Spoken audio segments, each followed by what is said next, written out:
Hello students.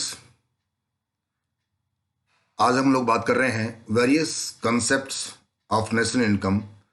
राष्ट्रीय आय की विभिन्न अवधारणाएं कौन कौन सी हैं। उसके पहले हमने देखा कि राष्ट्रीय आय क्या है और उस राष्ट्रीय आय के अंतर्गत हमने राष्ट्रीय आय का अर्थ और परिभाषाएं कौन कौन सी हैं उसके बारे में हमने देखा था।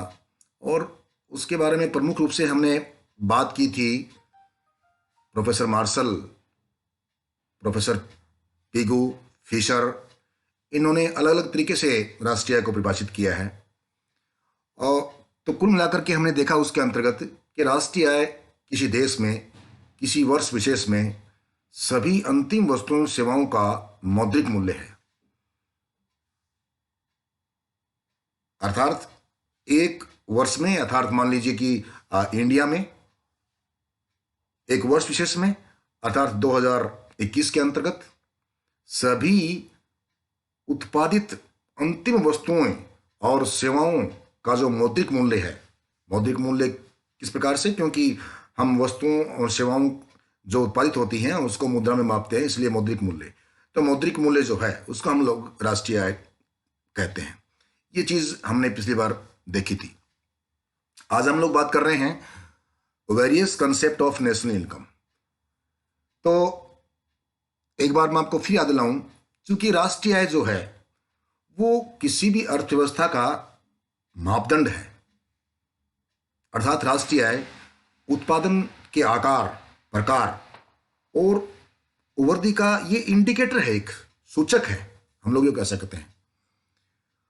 और हम लोगों ने पिछले लेक्चर में ये भी देखा कि राष्ट्रीय आय जो है वो किसी भी देश की विकास और स्तर का मूल्यांकन हम लोग इससे कर सकते हैं। राष्ट्रीय आय से दो देशों की यदि तुलना करनी है तब राष्ट्रीय आय की बात आती है। तो राष्ट्रीय आय जीएनपी का ही एक पार्ट है। और कौन सा पार्ट?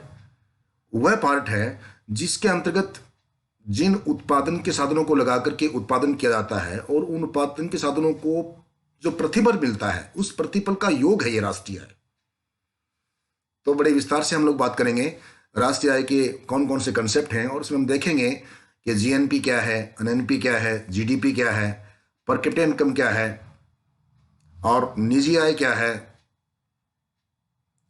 डिस्पोजेबल इनकम कौन सी है। तो इसकी हम लोग बात करेंगे। तो हम पहले देखें जीएनपी, सकल राष्ट्रीय उत्पाद। तो सकल राष्ट्रीय उत्पाद ठीक उसी प्रकार से कि किसी भी देश में अर्थात इंडिया में मान लीजिए एक वर्ष में उत्पन्न की जाने वाली समस्त अंतिम वस्तुओं और सेवाओं के मौद्रिक मूल्य को हम लोग जीएनपी कहते हैं।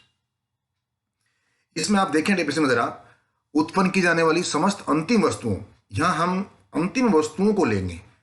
जैसा कि हम जानते हैं वस्तुएं मध्यवर्ती हो सकती हैं, वस्तुएं अंतिम हो सकती हैं और वस्तुएं प्राथमिक हो सकती हैं। तो मध्यवर्ती वस्तुएं कौन सी? जिनका और आगे उत्पादन किया जा सकता हो, वो है मध्यवर्ती वस्तुएं। और अंतिम वस्तुएं कौन सी? जिसका आगे उत्पादन नहीं होता बल्कि उसका फाइनली कंजम्पशन हो सकता है, वो है अंतिम वस्तुएं। जैसे मैं आपको एग्जांपल दूं, एक जैसे गेहूं है या आटा है। आटा क्या है? मध्यवर्ती वस्तु है। और ब्रेड क्या है? फाइनल गुड्स है, यानी कि उसका और आगे कंजम्पशन नहीं पॉसिबल नहीं है। तो इस अर्थ में हम लोग अंतिम वस्तुओं और सेवाओं को जोड़ते हैं। ऐसा हम लोग क्यों करते हैं? डबल काउंटिंग से बचने के लिए, राष्ट्रीय आय में कभी डबल काउंटिंग ना हो जाए। तो किसी देश में एक वर्ष में उत्पन्न की जाने वाली समस्त अंतिम वस्तुओं और सेवाओं के मौद्रिक मूल्य को, मौद्रिक मूल्य क्यों? क्योंकि जो उत्पादन हुआ है उसको हम मुद्रा में माप रहे हैं, उसमें मुद्रा में मेजर कर रहे हैं, इसलिए तो सकल राष्ट्रीय उत्पाद उसको हम लोग कहते हैं। तो सकल राष्ट्रीय उत्पाद यदि हम बाजार भाव पे निकालना हमें GNP at market price, just we have to find out the GNP at market price.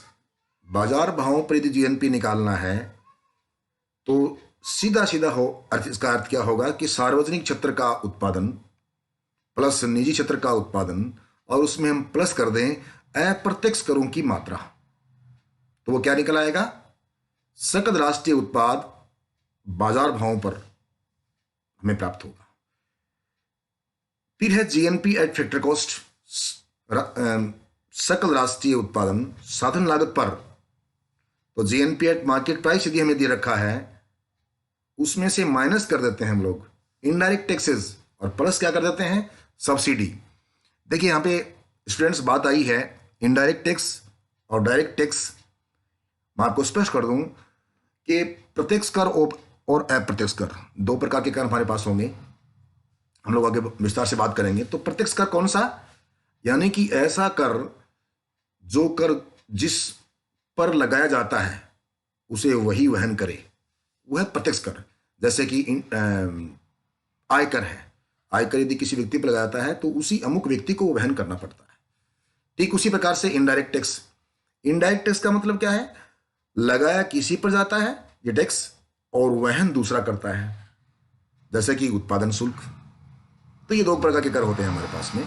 तो जीएनपी एट फैक्टर कॉस्ट यदि हमें निकालना है तो GNP at market price if we have given, then we will have to subtract indirect taxes और plus क्या करेंगे, subsidy. Next NNP at market price, बाजार मूल्य पर शुद्ध राष्ट्रीय उत्पाद यदि हमें निकालना है, NNP net national product at market price. तो यदि हमें जीएनपी एट मार्केट प्राइस दिया हुआ है, उसमें से डिप्रिसिएशन माइनस कर देंगे हम लोग, मूल्यह्रास जिसे हम बोलते हैं। तो जीएनपी एट मार्केट प्राइस हमें पहले अगर दिया हुआ है तो डिप्रिसिएशन, मूल्यह्रास, पूंजी घिसावट, जो पूंजी में घिसावट आई है, टूट फूट है, उसका जो मूल्य है वो हम लोग माइनस कर देते हैं। Then we will get NNP at market price. तो बाजार मूल्य पर शुद्ध राष्ट्रीय उत्पाद हमें मिल जाएगा। जीएनपी एट मार्केट प्राइस में से माइनस कर देंगे मूल्यह्रास, depreciation.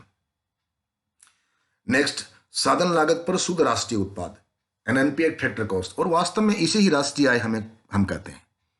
NNP eight factor cost यदि हमें निकालना है या एनएनपी एट फैक्टर कॉस्ट हम निकाल लेंगे तो हमें राष्ट्रीय आय प्राप्त हो जाएगी। यानी कि एनएनपी एट फैक्टर कॉस्ट कहें या नेशनल इनकम कहें, एक ही बात है।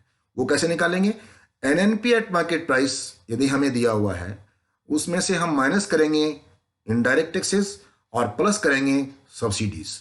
इनडायरेक्ट टैक्सेस माइनस क्यों करते हैं, क्योंकि वो साधनों को प्राप्त नहीं होते हैं, बस सीधी सी बात है। और सब्सिडी यानी कि अनुदान साधनों को प्राप्त होते हैं, इसलिए हम लोग प्लस कर रहे हैं। तो इस अर्थ में यदि हमें राष्ट्रीय आय निकालनी है या एनएनपी एट फैक्टर कॉस्ट निकालना है, साधन लागत पर शुद्ध राष्ट्रीय उत्पाद निकालनी है, तो हम एनएनपी एट मार्केट प्राइस में से, यानी कि बाजार भावों पर शुद्ध राष्ट्रीय उत्पाद में से हम माइनस करेंगे अप्रत्यक्ष कर और प्लस करेंगे अनुदान। नेक्स्ट साधन लागत पर शुद्ध घरेलू उत्पाद, NDP at factor cost.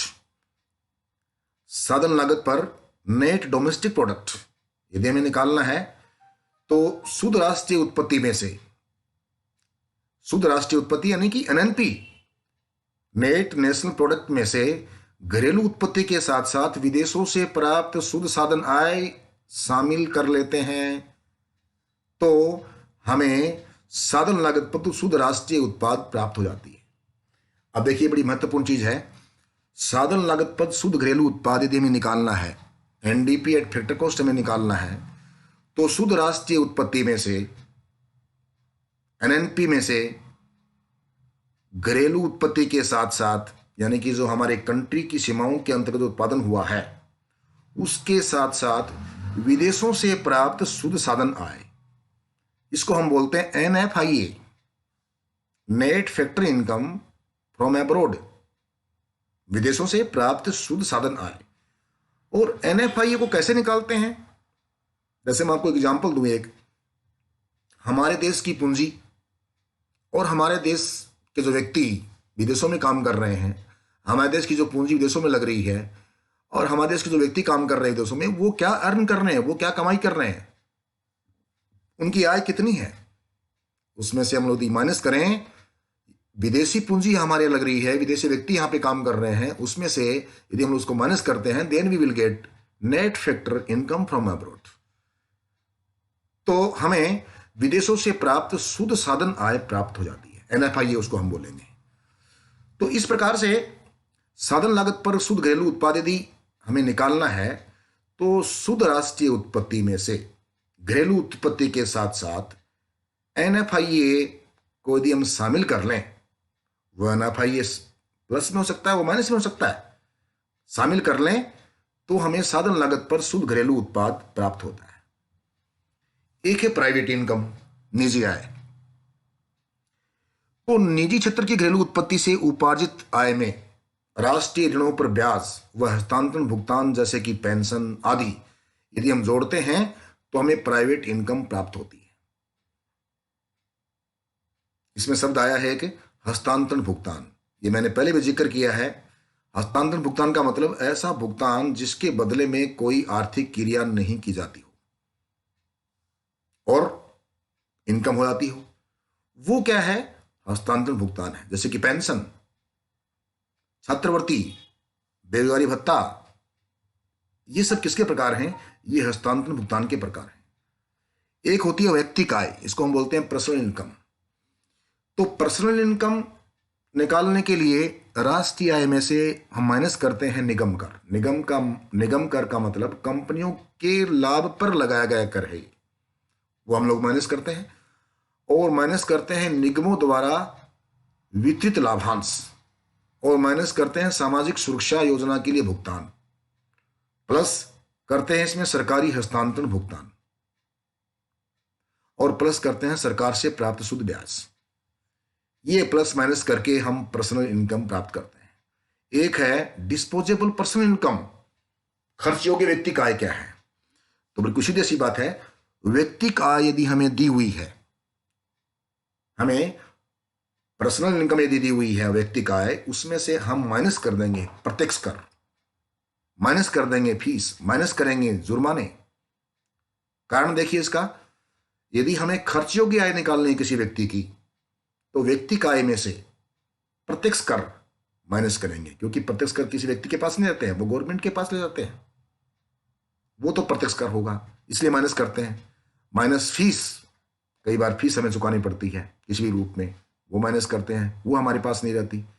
Minus जुर्माने किसी भी रूप में हमारे पे लग सकते हैं, वो माइनस करते हैं। अल्टीमेटली इस प्रकार से माइनस करने के बाद में हम डिस्पोजेबल पर्सनल इनकम प्राप्त करते हैं। एक है प्रति व्यक्ति राष्ट्रीय आय, per capita income. Per capita income का नाम हमने बहुत सुना है, बिल्कुल सीधा सा फॉर्मूला है इसका। कुल राष्ट्रीय आय हमें दे रखी है और उस कंट्री की पॉपुलेशन में दे रखी है, दोनों को डिवाइड कर दीजिए। कुल आय में हम भाग दे देते हैं किसका? जनसंख्या का, पॉपुलेशन का। कुल राष्ट्रीय आय divided by population of the country. एक है वास्तविक राष्ट्रीय आय। वास्तविक राष्ट्रीय आय, तो किसी भी देश में राष्ट्रीय आय की वृद्धि के कारण प्रति व्यक्ति आय में वृद्धि को, किसी भी देश में राष्ट्रीय आय की वृद्धि के कारण से प्रति व्यक्ति आय में यदि कोई वृद्धि हो रही हो, वो है वास्तविक राष्ट्रीय आय। और इसे आर्थिक वृद्धि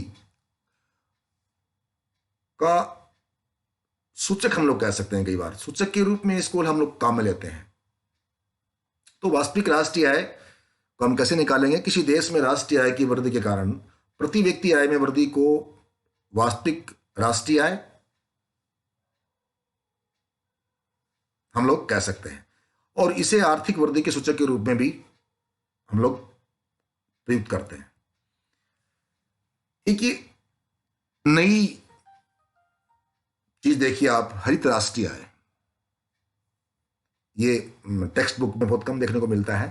तो ग्रीन नेशनल इनकम, ये मैं आपको इस लेक्चर से एक्स्ट्रा बता रहा हूं। तो हरित राष्ट्रीय आय, ग्रीन नेशनल इनकम, इसका संबंध जो है वो पर्यावरण और पारिस्थितिकी से हम लोग लगाते हैं।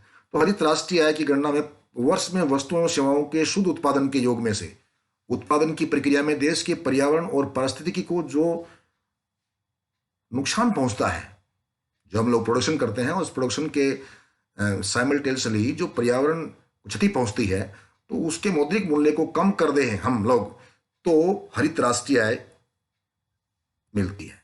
एक है ग्रीन जीडीपी। तो ग्रीन जीडीपी का कमोबेश मतलब भी वही है, पर्यावरण से जुड़ा हुआ चीज है। तो ग्रीन जीडीपी का अर्थ है पर्यावरणीय परिणामों के साथ आर्थिक विकास सूचकांक तैयार करना। वो हरित सूचकांक बताता है कि आर्थिक विकास के लिए किसी देश ने अपनी जैव विविधता को कितना नुकसान पहुंचाया है। उत्पादन करने की प्रक्रिया में हम लोग अपने जो नेचर है उसको हम लोग कितना नुकसान पहुंचा रहे हैं। तो अतः पर्यावरण पे कितना विपरीत प्रभाव पड़ा है। यदि हम लोग इसको मेजर करने लग जाएं तो वो है ग्रीन जीडीपी।